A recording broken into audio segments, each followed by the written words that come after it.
लोग 20th verse discuss करेंगे। कल हमने 90th वर्स डिस्कस करा था। आप में से जो रीड करेंगे एक और हैंड रेस कर सकते हैं।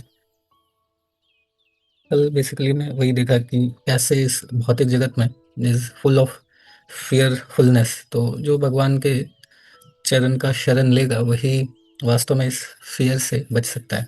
तो भौतिक जगत का स्वभाव है, हर कोई हमेशा फेयरफुल रहता है। उसमें से भी सबसे जो खतरनाक वाला फियर है वो फियर ऑफ डेथ है। एंड आध्यात्मिक जगत ऐसी जगह है जहाँ पे कोई फियर, कोई एंग्जाइटी नहीं है, वैकुंठ प्लानेट है। और जिन डिवोट भक्ति में भी, इस भौतिक जगत में रहते हुए भी अगर हम भगवान का शेल्टर ले लेते हैं तो फेयरलेस हो जाते हैं। जैसे कल धामेश्वरी माता जी शेयर कर रहे थे कि उनके एक नॉलेज, मतलब उनके एक जान पहचान के एक मतलब उनके एक रिलेटिव है, तो अभी कैंसर से सफ़र कर रहे हैं। ऑलमोस्ट लास्ट स्टेज है, बट अभी मतलब बहुत ज़्यादा फियरफुल नहीं है वो, है ना। तो चूंकि भक्ति कर रही हैं धामेश्वरी माता जी, उनको कल्टिवेट कर रही हैं, उनको बता रही हैं, समझा रही हैं भक्ति के विषय में, तो वो उस चीज़ को भी समझ लिए। तो देन अभी क्या है कि वो बिल्कुल ठीक है, समझ रहे कि अभी तो हमारा मुझे जाना है, एंड अपने आप को प्रिपेयर कर रहे हैं। तो ये भी वास्तव में बड़ी बात है। तो क्यों ऐसा होता है, कल हमने डिस्कस किया कि भक्तों के भगवान क्या करते हैं जब हम भक्ति करते हैं। तो भगवान एक तो हमें हमारे हृदय में इस बात को का रियलाइजेशंस बढ़ाते जाते हैं कि हम क्या है, शरीर नहीं है, आत्मा है। तो जब व्यक्ति को लगता है अच्छा शरीर नहीं है, आत्मा है, तो फिर तो हमारी मृत्यु हो ही नहीं सकती है, तो हम जस्ट चेंज करेंगे, इस शरीर से दूसरे शरीर में जाएंगे। तो ये रियलाइजेशंस भगवान बढ़ाते हैं। जैसे जैसे हम भक्ति आगे करते हैं तो हम शरीर नहीं है, आत्मा है, ये रियलाइजेशंस थ्योरी तो हमने पढ़ ली, रियलाइजेशंस भगवान हृदय में बैठे हैं और वही देते हैं, वही स्मृति, फॉरगेटफुलनेस, सब कुछ वही देते हैं। तो ये रियलाइजेशन भी देते हैं। एंड दूसरा वही है कि जब भक्ति में डिवोटीज भगवान की सेवा में लगे रहते हैं तो उनको पता है कि सेवा ही करना है, ये अल्टीमेट गोल है। तो जितना ज़्यादा ये एब्जॉर्प्शन रहेगा उतना हम बचे रहेंगे। ठीक है, तो आगे हम लोग पढ़ते हैं।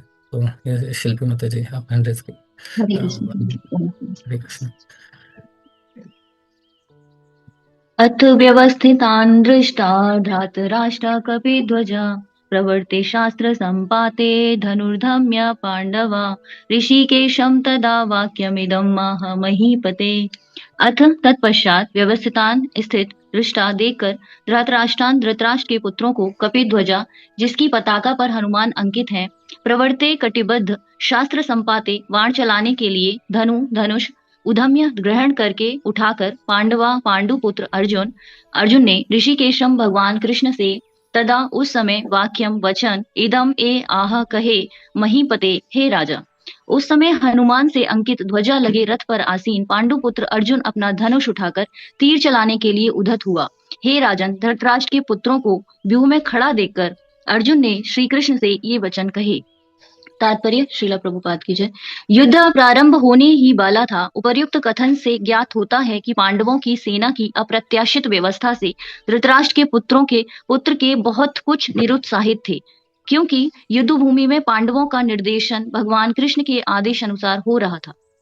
अर्जुन की ध्वजा पर हनुमान का चिन्ह भी विजय का सूचक है, क्योंकि हनुमान ने राम तथा रावण युद्ध में राम की सहायता की थी, जिससे राम विजयी हुए थे। इस समय अर्जुन की सहायता के लिए उनके रथ पर राम तथा हनुमान दोनों उपस्थित थे। भगवान कृष्ण साक्षात राम हैं, और जहां भी राम रहते हैं वहां उनका नित्य सेवक हनुमान होता है, तथा उनकी नित्य संगनी वैभव की देवी सीता उपस्थित रहती हैं। अतः अर्जुन के लिए किसी भी शत्रु से भय का कोई कारण नहीं था। इससे भी अधिक इंद्रियों के स्वामी भगवान कृष्ण निर्देश देने के लिए साक्षात उपस्थित थे। इस प्रकार अर्जुन को युद्ध के मामले में सारा सत्य परामर्श प्राप्त था। ऐसी स्थितियों में जिनकी व्यवस्था भगवान ने अपने शाश्वत भक्त के लिए की थी, निश्चित विजय के लक्षण स्पष्ट थे। थैंक यू माता जी। हरे कृष्ण। तो यहाँ पे जैसे अर्जुन को बता रहे कि यहाँ पे संजय है वो धृतराष्ट्र को बता रहे हैं, और अर्जुन को यहाँ पे क्या बता रहे हैं, कपि ध्वजा, जिसकी पताका पे कौन है, हनुमान अंकित है। तो महाभारत में ये इंसिडेंट आता है कि किस तरीके से एक बार जिस समय अर्जुन स्वर्ग में जा रहे होते हैं, कुछ मतलब वही अपने इंद्रदेव के पास जाते हैं। तो ऐसे तो 5 दिन के लिए जाते हैं, बट इस अर्थ के हिसाब से वो 5 साल होते हैं।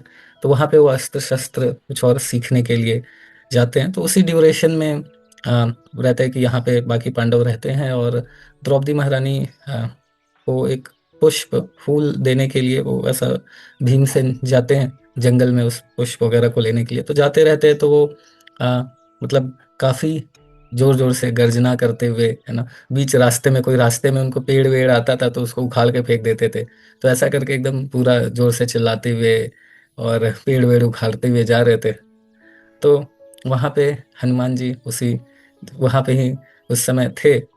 तो हनुमान जी फिर देखते हैं कि इस तरीके की एक्टिविटी कर रहे हैं, तो बीच में लेट जाते हैं।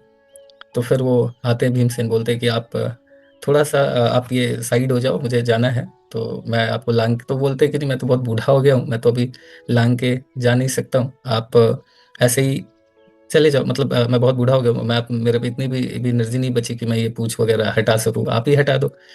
तो पहले तो वो बताते हैं कि नहीं, आप थोड़ा साइड करो, ये वो, फिर नहीं हटते। तो भीमसेन थोड़ा, इतनी शक्ति रहती है तो थोड़ा सा अ, अहंकार हल्का आ ही जाता है। तो वो फिर कहते हैं अच्छा ठीक है, आप नहीं हटा पा रहे हो तो मैं हटा देता हूँ। तो जब वो हटाने का प्रयास करते हैं तो बिल्कुल हल्का सा भी मूव नहीं कर पाते हैं।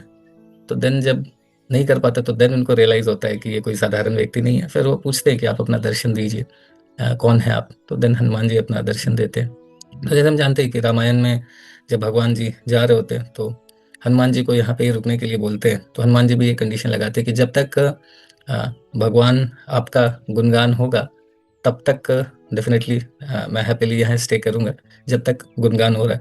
तो हनुमान जी दास्य रस के सबसे, मतलब मोस्ट इम्पोर्टेंट पर्सन हैं जिन्होंने दास्य रस में भगवान की सेवा की है। हनुमान जी बहुत प्रिय हैं राम जी के। और जैसे मैं, मतलब मोस्टली हम लोग भक्ति में जो आते हैं तो आने के पहले या तो शिव जी, हनुमान जी, मोस्टली जो डिवोटीज अभी इस्कॉन में मिलते हैं मुझसे, तो या तो हनुमान जी या तो शिव जी, इनकी ही भक्ति करके उन्हीं की कृपा से भगवान की भक्ति में आते हैं। तो वही मैं सोचता हूँ कि कई बार बचपन में हम सभी को हनुमान चालीसा याद दिलाया जाता है, याद कराया जाता है, और उसमें इस पे बहुत फोकस किया जाता है ना, बल बुद्धि विद्या देह मोहि हरहु कलेश विकार, ऐसा करके। तो उसमें बल विद्या पे तो एक्सट्रीमली फोकस किया जाता है कि हनुमान जी से आप बल विद्या वगैरह मांगो। लेकिन हनुमान जी का जो अल्टीमेट तो यही है कि हनुमान जी से हमें जब भी प्रार्थना करनी चाहिए तो हमें जो बेस्ट है उनके पास यही है, भगवान राम की भक्ति, तो वो मांगनी चाहिए, है ना। और मतलब कितना सुंदर राम जी का भी, कैसे किस तरीके से हनुमान जी को ग्लोरीफाई कर रहे हैं। पूरे रामायण में देखा जाए तो हनुमान जी को ही पूरा ग्लोरीफाई करे, he is the hero of Ramayana, है ना। राम जी क्या करे, सिंपली टोटली डिपेंडेंसी दिखा रहे हैं अपना। तो कैसा भगवान का भाव होता है अपने भक्तों को ग्लोरीफाई करने का, एंड भक्त का भी कितना सुंदर स्वभाव है। तो पूरा रामायण में अ, और एक और बहुत सुंदर हम देखते हैं यहाँ पे कि पूरा रामायण में हनुमान जी हीरो रहे हैं, है ना। बट महाभारत में उनकी क्या सेवा दी गई, बोले आप चुपचाप बैठे रहो पर एंड हनुमान जी ने बोले अरे ये क्या, ये वाला, इसमें आप अर्जुन को एचओडी बना रहे आप आप इस फेस्टिवल में इनको क्यों फेस्टिवल चेयरमैन बना दिए आपने मतलब मैं इतना सारी सेवाएं करी है, बट ठीक है, हमली उनको बोला भी आप ऊपर रहो। तो हनुमान जी वहां पे ही थे एंड ही वाज हैप्पी, जो भी सेवा मिल रही है। तो ये भी एक बहुत हनुमान जी के हम एग्जाम्पल से देखते हैं कि हनुमान जी सेवा, टाइप ऑफ सेवा से नहीं अटैच थे, सेवा से अटैच थे, उनको सेवा करनी थी वो। और अपना बेस्ट वही से दे रहे थे। वो भीमसेन को बोलते हैं कि अभी क्या होगा जब युद्ध चलेगा, तो आप जब भी जोर से चिल्लाओगे, है ना, तो मैं भी आपके साथ चिल्लाऊंगा। और ये दोनों जब मिलके चिल्लाते थे तो कई सारे हजारों हजारों सैनिक तो इनके चिल्लाने से डर के मर जाते थे, नहीं, इतना जोर से हनुमान जी चिल्लाते थे। तो वहां पे ही बैठे जो भी बेस्ट सेवा कर सकते हैं, हनुमान जी ध्वज पे बैठे बैठे कर रहे हैं, है ना। तो मतलब इतना बहुत इंपॉर्टेंट एग्जाम्पल है कि कैसे दास रस में हमें सेवा करनी चाहिए। हनुमान जी इसका परफेक्ट एग्जाम्पल है कि सिंपली हम्बली बस झंडे पे बिठा के बोला जा रहा है अभी वहां से चिल्लाओ बस, तो यही सेवा कर रहे हैं, है ना। कोई कंप्लेन नहीं है। तो ये एक बहुत इंपॉर्टेंट हम देखते हैं इस वर्ष से हम वो देख रहे हैं कि अपना 100% देना है, जो भी सेवा मिल रही है जहाँ जहाँ पे भी है। तो तो ये बहुत इंपॉर्टेंट पॉइंट है। दूसरा दूसरा हम यहाँ पे देखते हैं कि शिला प्रभुपाद जी अपने लेक्चर में इसको एक्सप्लेन कर रहे हैं, मैं फिर से स्क्रीन शेयर करता हूँ। तो शिला प्रभुपाद जी अगेन ऋषिकेशम, ऋषिकेश जो वो, मतलब भगवान के लिए ऋषिकेश बोला जा रहा है, तो उस ऋषिकेश को भी शिला प्रभुपाद अपने लेक्चर में उसको एक्सप्लेन कर रहे हैं कि भक्ति का मतलब क्या है। भक्ति का मतलब सिंपली जैसे चैतन्य चरितामृत में भी बताया गया कि ऋषिकेन ऋषिकेश सेवनम भक्त रुच्यते। तो भक्ति क्या है, भक्ति बहुत सिंपल डेफिनेशन है भक्ति का। क्या करना है कि जो ओनर ऑफ द सेंसेस भगवान है उसको अपने सेंसेस से सर्व करना है ना। कई बार ये आता है कि नहीं, जैसे कई बार ये प्रश्न भी आता है कि नहीं, भक्ति का क्या सेंसेस को लगाने से हो जाएगा? अल्टीमेटली तो मन को ही लगाना है। बट डेफिनेटली मन को लगाना है, बट सटल चीज को लगाना थोड़ा डिफिकल्ट है, ग्रॉस चीजों को लगाना कंपैरेटिवली इजी है। और दूसरा ये है कि हम अगर ग्रॉस लेवल पे चीजों को नहीं लगा रहे और हम बोले कि नहीं हम तो मन लगा रहे हैं, तो संभव नहीं है। मन तो सबसे बड़ा चीटर है, अभी हमारा अनियंत्रित मन तो सबसे बड़ा शत्रु है। तो हम सोचे कि नहीं हम मन को लगा रहे हैं बट सेंसेस को नहीं लगा रहे, तो संभव नहीं है ना। तो भक्ति, शिला प्रभुपाद जी बहुत सुंदर यहाँ पे डेफिनेशन दे रहे हैं कि भक्ति का मतलब यही है, क्या है, कि अपने सेंसेस को भगवान की सेवा में लगाना, है ना। जितना ज्यादा अपनी इंद्रियों को हम भगवान की सेवा में लगा रहे हैं, इट मीन्स कि उतनी ज्यादा हम सेवा कर रहे हैं। रूपा जी बता रहे कि हमें हाथ मिला, पैर मिला है, कान मिला है, आंख मिला है, जो भी मिला है ना। When you engage your senses only for the service of Krishna, है ना। तो अपने इंद्रियों को कैसे करना है? सिर्फ और सिर्फ भगवान की सेवा में लगाना है, then you become a devotee. तो यही भक्ति का बहुत सुंदर और सरल डेफिनेशन दे रहे हैं कि जिस जिस भक्ति में आध्यात्मिक प्रगति हमें हमारी हो रही है, उसका क्या, कैसे हम आइडेंटिफाई कर सकते हैं कि कितने ज्यादा हम अपने सेंसेस को भगवान की सेवा में लगा रहे हैं, है ना। तो एक भक्त, इवन भक्त सो भी रहा है तो उसको यही सोचना चाहिए कि भगवान की सेवा ही कर रहे हैं, मतलब। और कैसे कर सकते हैं? मतलब हम तो कभी भी फिर सोते ही रहेंगे बोले हम तो भगवान की सेवा कर रहे हैं। जैसे एक सिद्धांत चेतन प्रभु जी बता रहे थे कि सोने के पहले कोई भगवान का नाम लिया और जगने के बाद सबसे पहला जो बोल रहा है वो चैंटिंग कर रहा है, नाम ले रहा है भगवान का, तो फिर वो पूरा सोना उसका काउंट हो जाएगा चैंटिंग में। तुम्हारा 16 माला तो सोते सोते हो जाएगा बस 2 बार हरे कृष्ण मंत्र बोल के। तो तो इसको ऐसे ऐसा नहीं करना है। नाम जब तो करना ही है हमारा अपना चैंटिंग। बाकी ये भी सोते समय भी कर सकते हैं। तो कैसे सोने को भी अपने मतलब भगवान की सेवा लगा सकते हैं कि हम एज पर स्क्रिप्चर्स होए, शास्त्रों के हिसाब से, है ना। पहले जितना संभव हो सके early to bed early to rise, तो ये सारी चीजें कर सकते हैं। और जैसे नाम चैंट करना हुआ, तो ये सारी चीजें कर सकते हैं। तो हर किसी को, हर जो भी एक्टिविटीज है, जो भी हमारे सेंसेस है, सबको भगवान की सेवा में जब हम लगा दिए, देन बिकम अ डिवोटी। तो यही है। एंड शिल प्रभुपाद जी बहुत सुंदर स्टेटमेंट बोल रहे हैं, that's all, your life is perfect. और कुछ करने की आवश्यकता नहीं है, सारे सेंसेस को लगा दो, धीरे धीरे अपने आप मन भी लगी जाएगा। क्योंकि ग्रेजुअली, जैसे शुरुआत में हमारा मन इतनी आसानी से नहीं लगता है।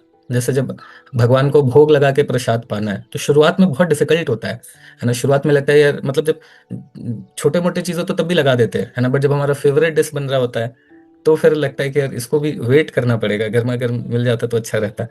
तो ये तो शुरुआत में डिफिकल्ट होता है, बट ग्रेजुअली करते करते करते, है ना, फिर वो भाव भी आने लगता है। इसलिए श्रील प्रभुपाद जी बोलते हैं कि कोई बात नहीं, आप करते रहो, आप करते रहो, अपने सेंसेस को लगाते रहो, ग्रेजुअली आपका भाव भी डेवलप होने लगेगा। बट अभी सोचो, अगर हम ये सोचेंगे कि नहीं नहीं, पहले पर तो भाव डेवलप होएगा, फिर उसके बाद हम कार्य करेंगे, तो संभव नहीं है। आप करना शुरू करो, ग्रेजुअली अपने आप भाव डेवलप होने लगेगा।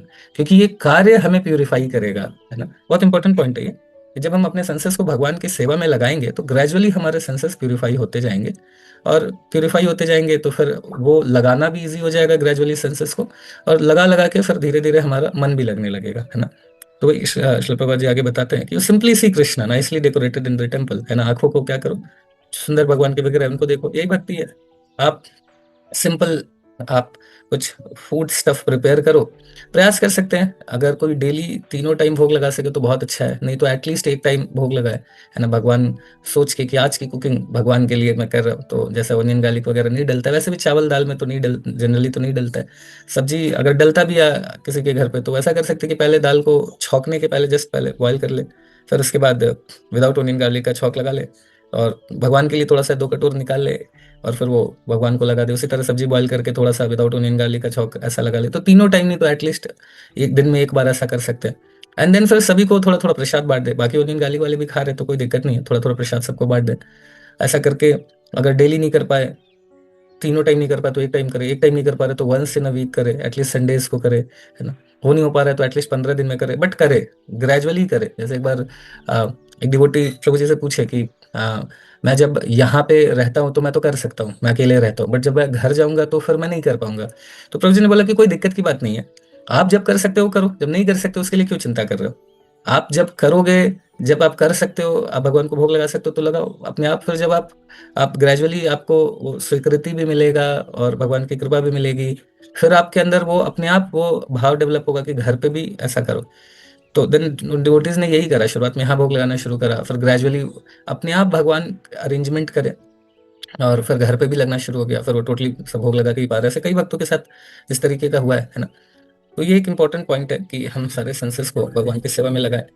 एंड हमारे हाथ को भगवान के फ्लावर्स को कलेक्ट करने में या मंदिर को साफ करने में ना। If we haven't got education, ignorant, अगर ठीक है कोई बहुत इंटेलिजेंट नहीं है, कोई बात नहीं है, बहुत शास्त्र नहीं पढ़ा, लेकिन अपने सारे सेंसेस को लगा सके, जो भी है, जो भी हमारे लिए संभव है, simply engage your senses, Rishikesh सेवनम, देन यू बिकम परफेक्ट, है ना।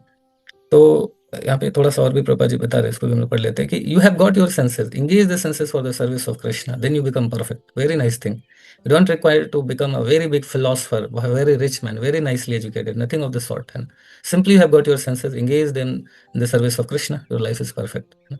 तो भक्त बनने के लिए बहुत इंटेलिजेंट, बहुत नॉलेजेबल, है ना, बहुत बड़ा स्कॉलर, कुछ भी बनने की आवश्यकता नहीं है ना।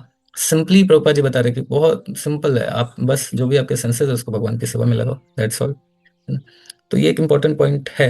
और तीसरा एक और महत्वपूर्ण पॉइंट यहाँ पे है कि देखिए, यहाँ हम देख रहे हैं कि जब अर्जुन के साथ या पांडवों के साथ कितना सुंदर अरेंजमेंट, अपने आप सब कुछ होता जा रहा है ना। वहां पे वो गए तो खांडूप्रस्थ के टाइम पे वहां पे अग्निदेव से उनको चैरियट मिल गया कि आपका ये मतलब ये चैरियट किसी भी दिशा में जा सकता है और सारे दिशाओं को जीत सकता है।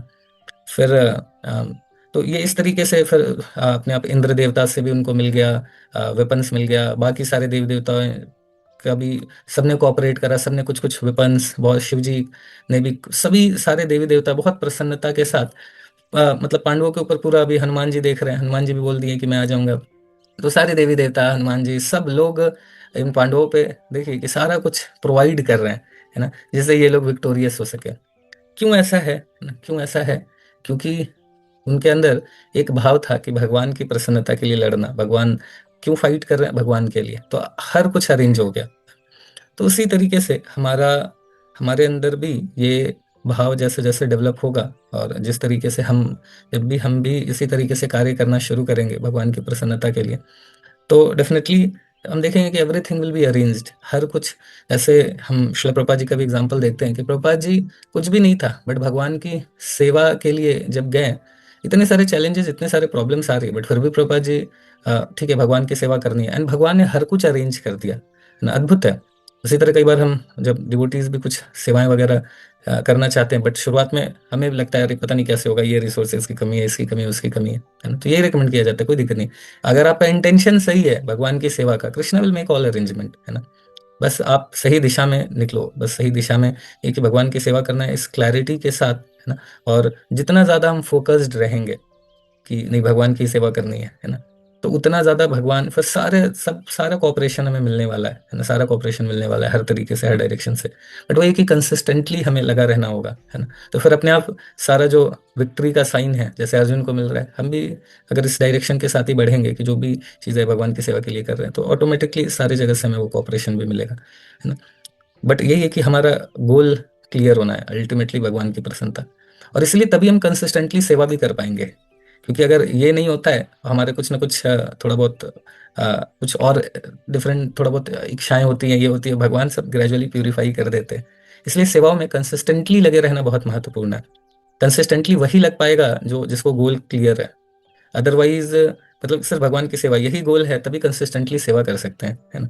और कंसिस्टेंटली हम सेवा कर रहे हैं, क्योंकि हो सकता है हम शुद्ध भक्त नहीं है, कुछ ना कुछ हमारे मन में कुछ हो सकता है कि ठीक है भगवान की तो सेवा करेंगे, थोड़ा सा नेम भी मिल जाएगा, थोड़ा फेम भी मिल जाएगा, थोड़ा ये भी मिल जाएगा, थोड़ा वो भी मिल जाएगा।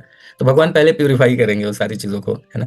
सारा प्यूरिफाई करेंगे तो कुछ मिलेगा ही नहीं, फिर लगेगा अरे कुछ नहीं मिल रहा है। फिर भी जब हम लगे रहेंगे भगवान की सेवा में, तो देन ग्रेजुअली हमारे जो इंटेंशंस प्योर होते जाएंगे, फिर भगवान डेफिनेटली फिर कृपा करेंगे एंड सारा अरेंजमेंट करेंगे, है ना।